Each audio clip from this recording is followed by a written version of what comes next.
Assalamualaikum warahmatullahi wabarakatuh. Salam sejahtera untuk anak-anakku kelas 10. Semoga selalu sehat, sejahtera dalam lindungan Allah Subhanahu wa taala.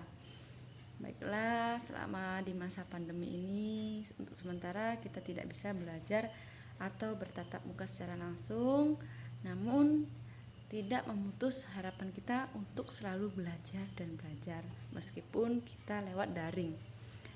Oke, baiklah.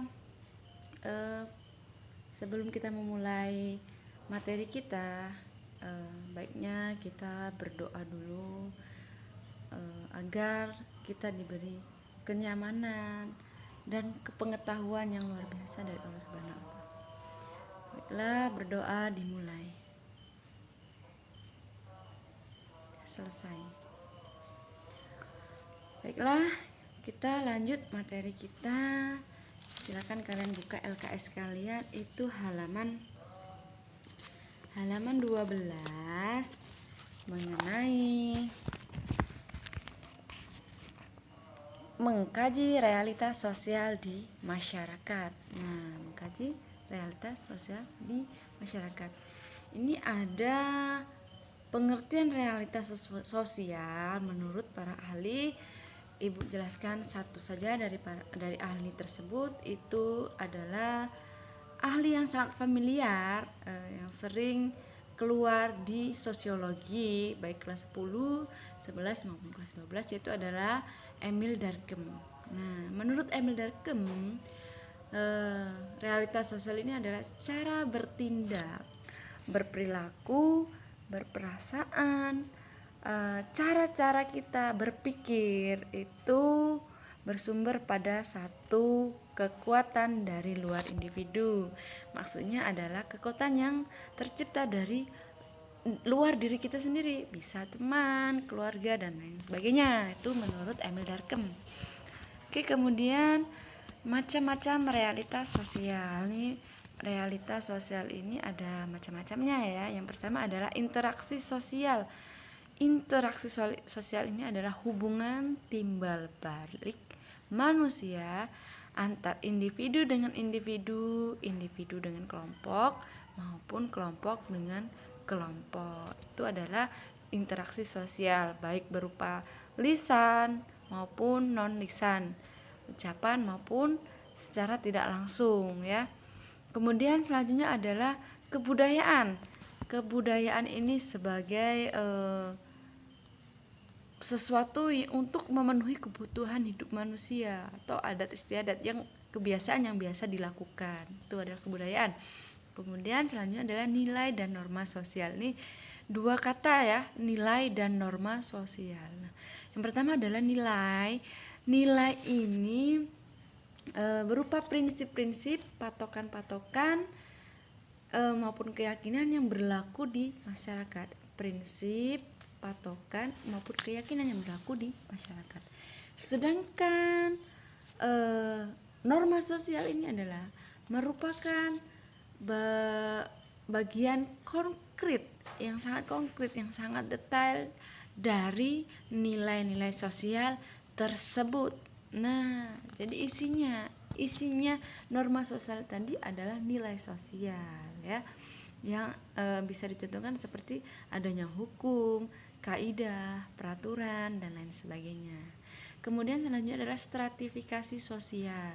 Stratifikasi sosial ini adalah tingkatan sosial yang terjadi di masyarakat, baik tingkatan pekerjaan, mata pencarian ya, tingkat sekolah, dan lain sebagainya yang terjadi di masyarakat. Nah, kemudian selanjutnya adalah status dan peran sosial. Nah, status kita dan peran kita dalam bersosial, misalnya kita memiliki jiwa sosial terhadap masyarakat, gotong royong dan lain sebagainya, seperti itu. Kemudian selanjutnya adalah institusi sosial.